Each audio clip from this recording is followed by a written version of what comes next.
ஆழ்துளை கிணற்றில் விழுந்த குழந்தை சுர்ஜித் உயிரிழந்து விட்டதாக வருவாய்த்துறை நிர்வாக ஆணையர் ராதாகிருஷ்ணன் தெரிவித்தார்.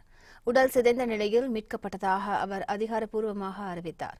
திருச்சி மாவட்டம் மணப்பாறையை அடுத்த நடுகாட்டுப்பட்டி கிராமத்தில் மூடப்படாத ஆழ்துளை கிணற்றில் 2 வயது ஆண் குழந்தை சுஜித் வில்சன் தவறி விழுந்து 4 நாட்களுக்கு மேலாகிவிட்ட நிலையில் மீட்புப் பணிகள் நடந்து வந்தன.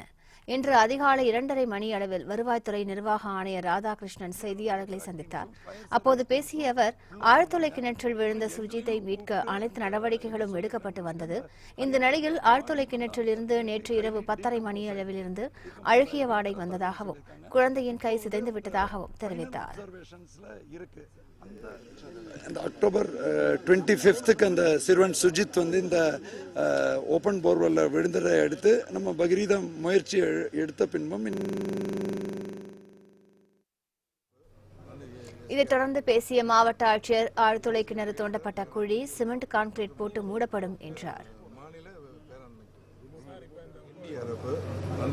SDRF 2 பேர் மட்டும்தான். தேசிய பேரிடர் மேலாண்மை குழு மற்றும் மாநில பேராண்மை குழு. அரசு செலவுலேயே அவங்களுக்கு கிளியர் பண்ணி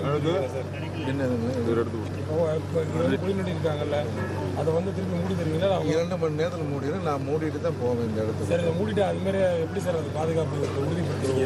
மேலே கல்லுகாட்டு போடுறீங்களா அல்லது காங்கிரீட் தரம்? ஃபுல்லாகவே காங்கிரீட்டுங்க.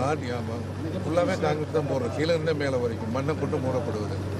டோட்டலாக ரெடிமிக்ஸ் 3 லோடு சொல்லியிருக்கேன்.